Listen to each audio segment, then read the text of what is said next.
ராஜகோபுரம் என்ட்ரன்ஸ் வரப்போகுது. இப்போ திருவண்ணாமலை ராஜகோபுரம் முன்னாடி தேர். இது எத்தனை தேர் இருக்குல்ல? 1 2 இது 3, பின்னாடி 1 4.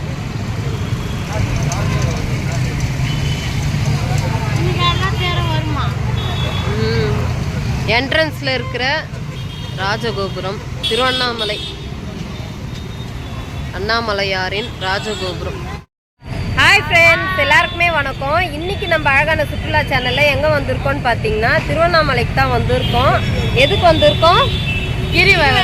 கிரிவலத்துக்காக வந்திருக்கோம்.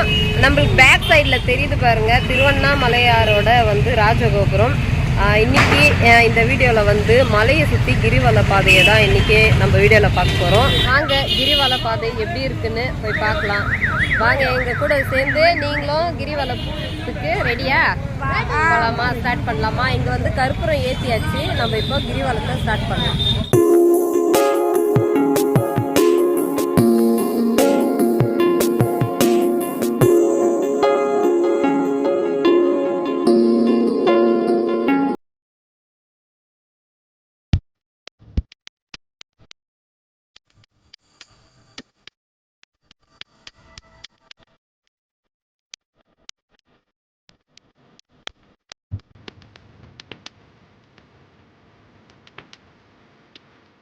அண்ணாமலையாரோட ராஜகோபுரம் பாருங்க, எவ்வளோ அருமையா தெரியுது. திருவண்ணாமலை மலைக்கு பக்கத்துல கோபுரம். ஸ்டார்ட் பண்ணலாம், கிரிவலம் ஸ்டார்ட் பண்ணலாம்.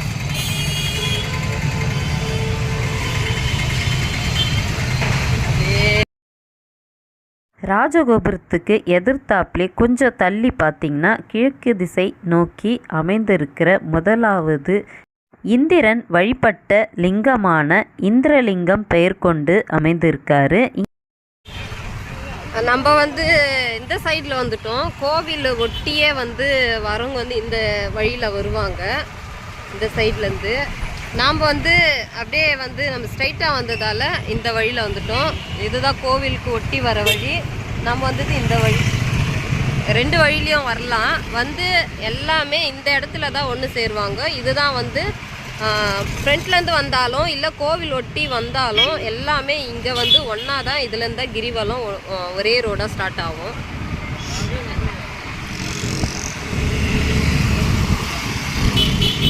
இங்கே பார்த்தீங்கன்னா அக்னி தீர்த்தம்.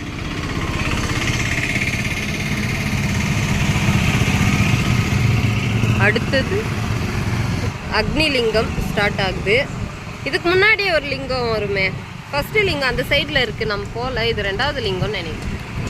அக்னி லிங்கம் தென்கிழக்கு திசை நோக்கி அமைந்திருக்கிற அக்னிலிங்கம். இங்கே இருக்கிற அக்னிலிங்கம் பார்த்திங்கன்னா சந்திர பகவானுக்கு அக்னி ரூபமாக காட்சியளித்து அதுக்கு பிறகு குளிர்ந்த நிலையில் நம்மளுக்கு காட்சியளிக்கிற அக்னிலிங்கம். இதுக்கு அடுத்தது பார்த்திங்கன்னா காளியம்மன் கோவில். இங்கே காளியம்மன் கோவிலாண்ட பலிப்பீடம், யானை வாகனம் இருக்குது.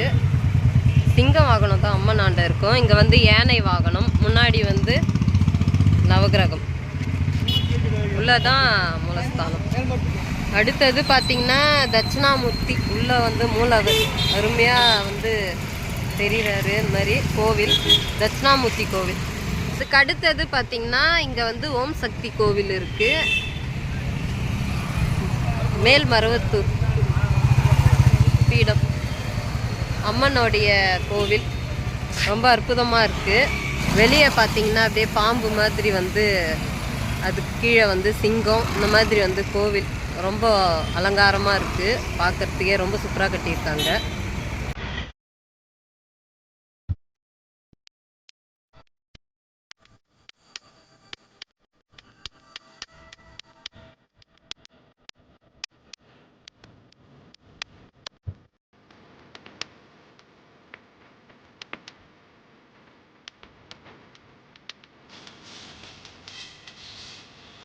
இப்போ பாருங்க, குரங்க ஒரு வித்தியாசமா இருக்கு.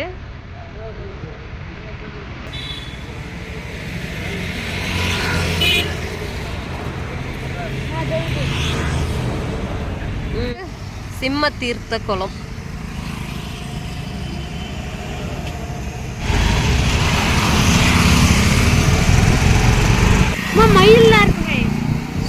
பராசக்தி மகா வராகி அம்மன் கோவில்.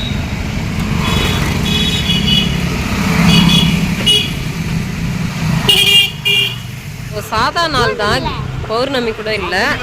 எவ்வளோ பேர் கிரிவலம் போயிட்டு இருக்காங்க, போயின்னே இருக்காங்க ஜனங்க. இப்போல்லாம் வந்து சாதா டைமில் கூட நம்ம வந்து தைரியமாக வரலாம்.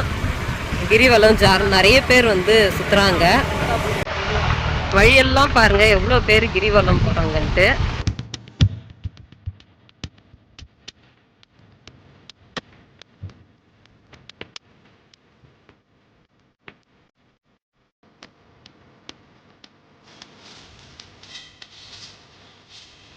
அடுத்தது யமலிங்கம். இது வந்து 3வது லிங்கம். 3ஆம் லிங்கமாக அமைந்திருக்கிற யமலிங்கம் தெற்கு திசை நோக்கி அமைந்திருக்காரு. யமன் கிரிவலம் போகும்போது தாமரப்பூவில் லிங்கமாக தோன்றி யமனுக்கு காட்சியளித்ததால் யமலிங்கம் என்று பெயர் கொண்டு அமைந்திருக்காரு. இங்கே பார்த்தீங்கன்னா 3வது லிங்கமான யமலிங்கம் அமர்ந்திருக்காரு. எதிர்த்தாப்புலே பார்த்தீங்கன்னா இங்கே சுடுகாடு இருக்குது. இங்கே பார்த்தீங்கன்னா திருவண்ணாமலையில் மலையை சுற்றி அவ்வளோ அதிகமான கோவில்கள், நிறைய கேப் இல்லாமல் பழமையான கோவில், சின்ன சின்ன கோவில் சொல்லிட்டு அவ்வளோ கோவில்கள், ஆஸ்திரமம், அதுக்கப்புறமா நிறைய வந்து இந்த சித்தர்களுடைய சமாதிகள், இந்த மாதிரி நிறைய இருக்குது. இங்கே பார்த்தீங்கன்னா வலம்புரி விநாயகர் சன்னதி அமைஞ்சிருக்கு. இங்கே வந்து ஸ்ட்ரைட்டாக வந்து இது வந்து பாதி மலைன்னு சொல்லுவாங்க. இந்த இடம் வந்தால் இது வந்து எல்லாரும் கற்பூரம் ஏற்றுவாங்க. ஆனால் நமக்கு மலை தெரியல, இல்லை மரம் எல்லாம் மறைச்சுன்னு இருக்குது பாருங்க. எல்லாமே இந்த இடத்துல கற்பூரம் ஏற்றுவாங்க. இது வந்து இந்த இடத்துலேருந்து பார்க்கும்போது பாதி மலை தெரியும்.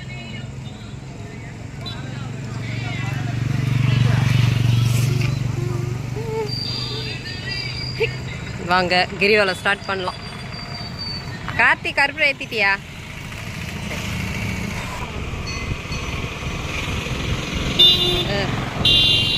எவ்வளோ மலையை சுற்றி இங்கே வந்து தங்குறாங்க. சன்னியாசின்னு சொல்லுவாங்க. எவ்வளோ பேர் மலையை சுற்றி வந்து இருக்காங்க பாருங்க. அவங்க தான் வாழ்கிறாங்க மலையை சுற்றி. மலையார் என்டையே வாழ்கிறாங்கன்னா அவங்க எவ்வளோ புண்ணியம் பண்ணவங்களா இருக்கும். நம்ம எப்போ டைம் மாதம் வரும், ஆனால் அவங்க இங்கே இருக்காங்க.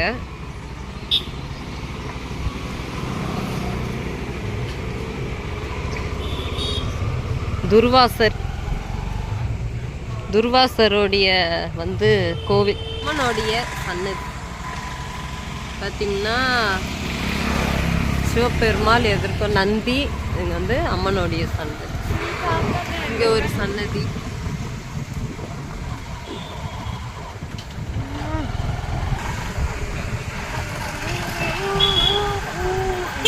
அடுத்தது வர்றது பார்த்தீங்கன்னா நிருதிலிங்கம். தென்மேற்கு திசை நோக்கி அமைந்திருக்கிற 4வது லிங்கமான நிருதிலிங்கம். இங்கே இருக்கிற சிவபெருமாளை குழந்தை இல்லாதவங்கெல்லாம் குழந்தை வரம் வேண்டி வழிபட வேண்டிய இறுதிலிங்கம். இதுக்குள்ளே தான் வந்து உள்ள கோவில் இருக்கு. நிருதிலிங்கம்.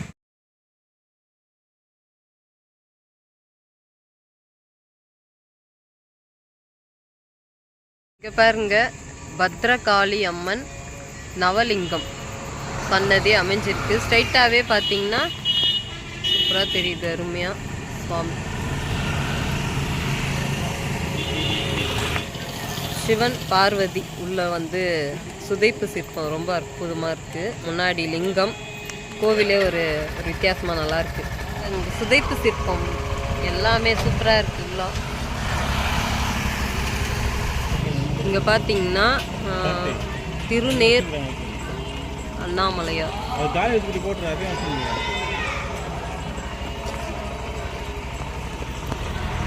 நேராக வந்து ஸ்ட்ரைட்டாக வந்து அண்ணாமலையாருடைய டிசை அமைஞ்சிருக்கோன்னு நினைக்கிறேன். அதனால தான் இங்கே வந்து போர்டில் வந்து திருநேர் அண்ணாமலையார்னு சொல்லிட்டு இங்கே வந்து கோவில் அமைஞ்சிருக்கு. ரொம்ப அற்புதமாக இருக்குது கோவில்.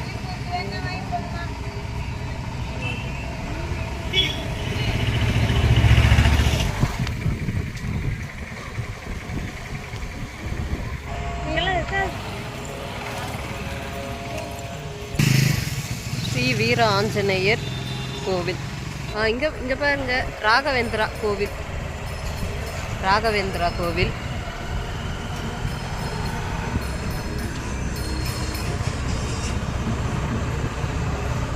இப்போ பார்த்தீங்கன்னா ரோடு அவ்வளோ காலியாக இருக்குது. பௌர்ணமி டைமில் வந்து நம்ம வந்து அவ்வளோ ஜனம் இருக்கும். இப்போல்லாம் ரொம்ப பயங்கரமாக வராங்க ஜனம். அண்ணாமலையார வலம் வர, மலையை வலம் வர நிறைய வந்து பக்தர்கள் அதிகமாகவே வராங்க இப்போல்லாம். பாருங்க சாதா நாட்கள்லேயே இவ்வளோ ஜனம் இருக்காங்க பாருங்க. இது பார்த்தீங்கன்னா பழனியாண்டவர்.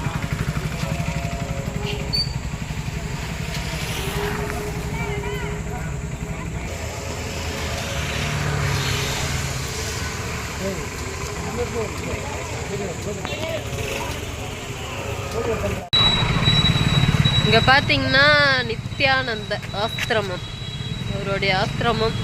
ஆனா வந்து இது மூடிட்டு இருக்காங்க, க்ளோஸ் ஆயிட்டுக்குது.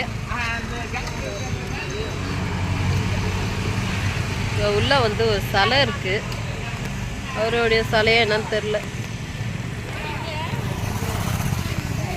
ஃபுல்லாக வந்து க்ளோஸ் ஆகிட்டு இருக்கு. முன்னெல்லாம் இங்கே வந்து அன்னதானம் நடக்கும்.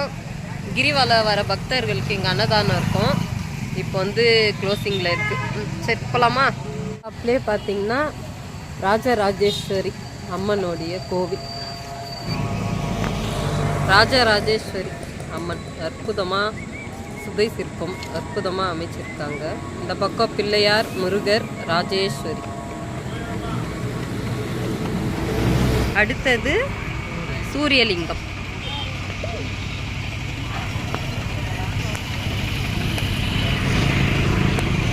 எல்லாமே வந்து பார்த்திங்கன்னா வாசலுக்கு குனிஞ்சு தான் போகிறாங்க. அவரை அப்படியே தலை குனிஞ்சு வணங்கின மாதிரி வந்து கோவிலுக்குள்ளே போகிறாங்க.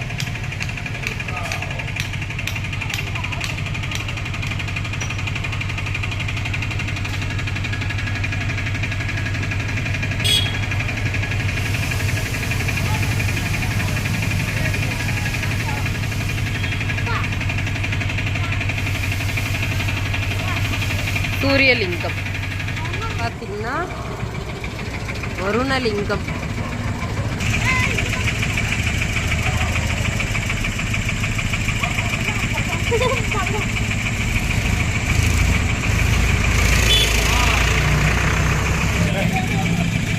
வருணலிங்கம் மூலவர் அற்புதமான தரிசனம்.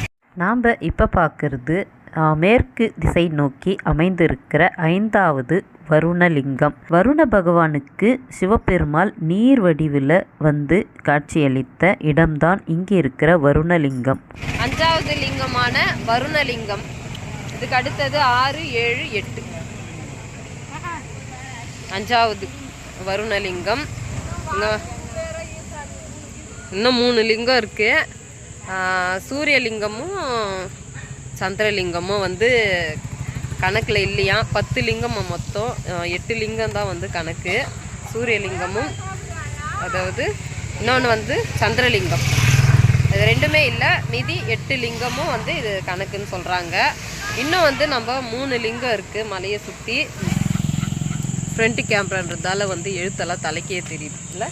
வருணலிங்கம் தரிசனம் பண்ணிட்டோம். அற்புதமான தரிசனம். வெளியிலேருந்தே நம்மளுக்கு வந்து அப்படியே சிவபெருமாள் ஜெகஜோதியாக அப்படியே வந்து நம்ம கிரிவல பாதையில் அப்படியே நடந்துட்டு போகும்போதே அப்படியே உள்ள மூலவர் அவ்வளோ அற்புதமாக வந்து நம்மளுக்கு வந்து தரிசனம் கொடுத்தாரு. அற்புதமாக இருந்தது. என்ன ஒன்று பார்த்திங்கன்னா வந்து நம்ம நடப்பாதை வழியாக போய் பொறுமையாக வந்து போயிருந்தால் நம்ம எல்லா கோவில் உள்ளேயும் போய் நம்ம தரிசனம் பண்ணியிருக்கலாம்.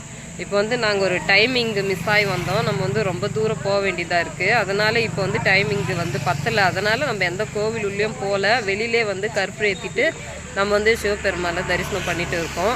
நாங்கள் வந்து வண்டியிலே வந்து கிரிவலம் போயிட்டு இருக்கோம். நாங்கள் எப்போ இந்த மாதிரி நாங்கள் வந்ததே இல்லை. இல்லை இதான் ஃபஸ்ட்டு இல்லை. எப்பவுமே வந்து எல்லாருமே வந்து நாங்கள் நிறைய கிரிவலம் நடந்து தான் வரும்.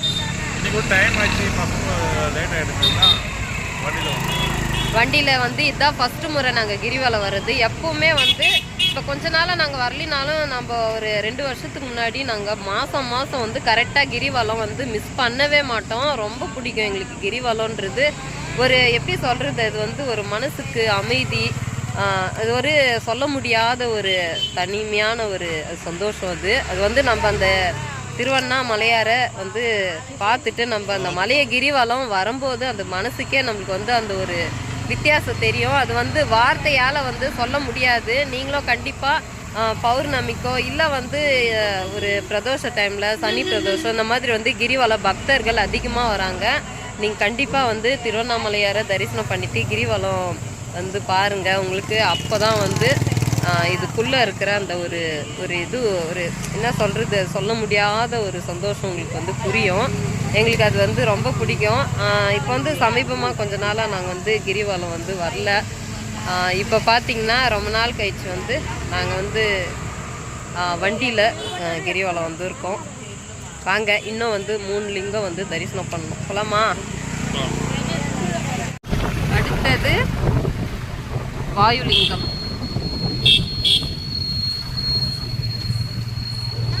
வடமேற்கு திசை நோக்கி அமைந்திருக்கிற 6வது லிங்கமான வாயுலிங்கம். இங்கிருக்கிற வாயுலிங்கமான சிவபெருமாள் பஞ்சகிருத்திகை என்கின்ற தேவலோக மலர் வழியாக வாயு பகவானுக்கு காட்சியளித்ததால் இங்கே இருக்கிற சிவபெருமாளுக்கு வாயுலிங்கம் என்று பெயர் அமைஞ்சிருக்கு.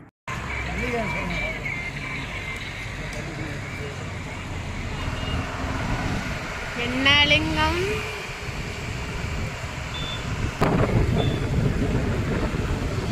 சந்திரலிங்கம்.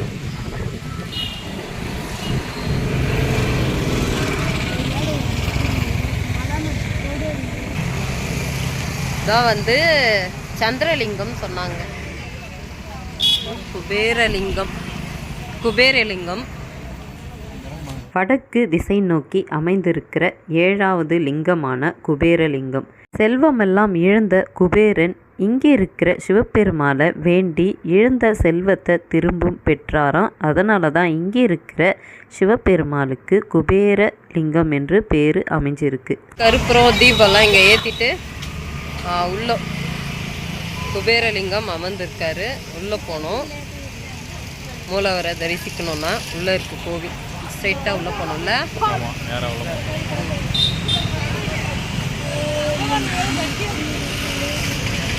அருள்மிகு இடுக்கு பிள்ளையார் திருக்கோவில். கீழே பார்த்தீங்கன்னா வந்து நாகர், நடுவில் வந்து பிள்ளையார். இதான் ரொம்ப வந்து விசேஷமான ஒரு இடம்.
இங்கே பார்த்தீங்கன்னா இது வந்து இடுக்கு பிள்ளையார்.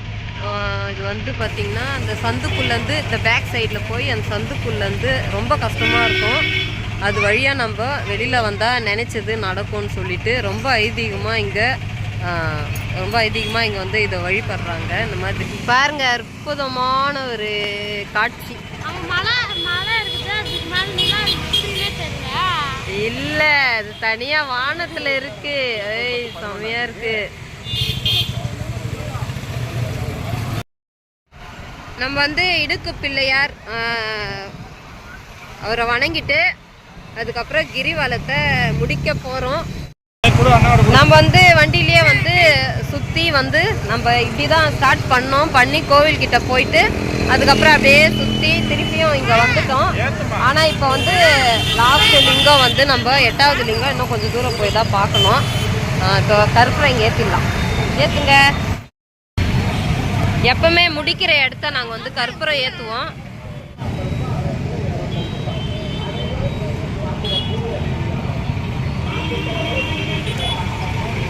கும்பிடுங்க. ஓம் நம சிவாய சொல்லுங்க. ஓம் நம சிவாய, ஓம் நம சிவாய, ஓம் நம சிவாய.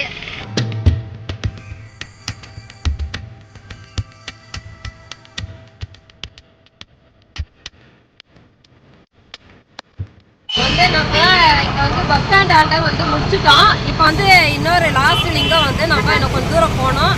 பார்த்துட்டு நம்ம அப்புறமா கிளம்பலாம். பார்த்தீங்கன்னா 8வது ஈசானிய லிங்கம். வடகிழக்கு நோக்கி அமைந்திருக்கிற 8வது லிங்கமான ஈசானிய லிங்கம். இங்கே இருக்கிற சிவபெருமாளை பார்த்திங்கன்னா நந்தி பகவான் வணங்கியதால் இங்கே இருக்கிற சிவபெருமாளுக்கு ஈசானிய லிங்கம் என்று பேர் அமைஞ்சிருக்கு.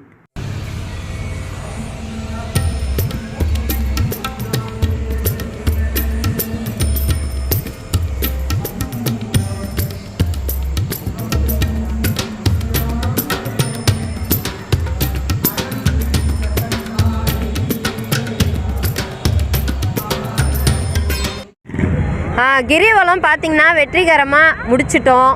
இங்கே பார்த்தீங்கன்னா இது வந்து திருவண்ணாமலை பஸ் ஸ்டாண்டு. இங்கே வந்து பஸ்ஸு கார் எல்லாம் அதிகமாக போகிறதால சவுண்டு வந்து உங்களுக்கு கேட்காதுன்னு நான் வந்து ஹெட்ஃபோனில் வந்து பேசின்னு இருக்கேன், கேட்கும்னு நினைக்கிறேன். இங்கே பார்த்தீங்கன்னா திருவண்ணாமலை சுற்றி கிரிவல பாதையோட கிலோமீட்ரு பார்த்திங்கன்னா 14 கிலோமீட்ரு வந்து தூரம் இருக்குது. நம்ம வந்து நடந்து போனால் ஒரு 3 மணி நேரம், ரொம்ப ஸ்லோவாக நம்ம பொறுமையாக நடந்து போனால் 4 மணி நேரம் கூட ஆகும். நம்ம வந்து இப்போ வந்து வண்டியில் போகணுன்றதால வந்து ஒரு 1.5 மணி நேரம் ஆச்சு.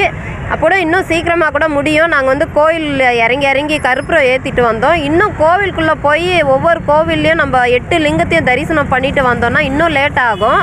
நாங்கள் வந்து வெளியிலே வந்து கற்பூரம் ஏற்றிட்டு நம்ம வந்து இப்போ சிவபெருமாளை வணங்கிட்டு வந்துட்டோம். அதனால தான் வந்து 1.5 மணி நேரம் ஆச்சு. நீங்கள் வந்து பொறுமையாக ஒவ்வொரு லிங்கத்தையும் நம்ம வந்து தரிசனம் பண்ணிவிட்டு திருப்தியாக நடப்பாதையில் வரணும்னு சொல்லி பார்த்தீங்கன்னா 4 மணி நேரம் இல்லை 5 மணி நேரம் கூட ஆகும். ஏன்னா வந்து பௌர்ணமி டைமில் வந்து பயங்கரமாக கூட்டம் இருக்கும். ரொம்ப லேட்டாக கூட ஆகும், ஒரு 5.5 மணி நேரம் கூட ஆகும். நாங்கள் இப்போ பொறுமையாக வந்தால் நம்ம வந்து அப்படியே வெளியிலேருந்தே நம்ம வந்து வணங்கிட்டு வந்தோன்னு பார்த்திங்கன்னா ஒரு 4 மணி நேரம் ஆகும்.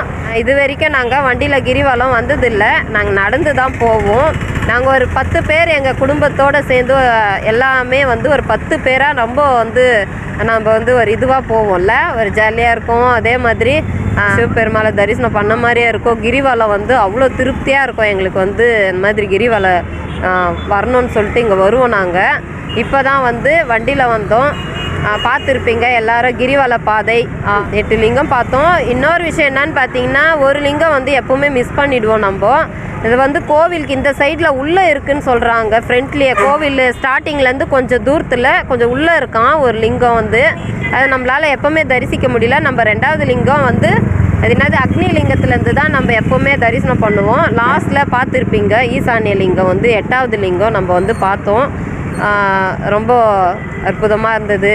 சிவபெருமாளோடைய தரிசனம் எல்லாருமே பார்த்துருப்பீங்க. எல்லாருமே கண்டிப்பாக இங்கே வந்து கிரிவலம் வந்து மாதத்துக்கு ஒரு முறை பௌர்ணமி இந்த மாதிரி பிரதோஷ டைமில், அதே மாதிரி சனி பிரதோஷம், இந்த திங்கக்கிழமை அப்படின்னு சொல்லிட்டு எல்லாருமே வந்து இங்கே கிரிவலம் வராங்க.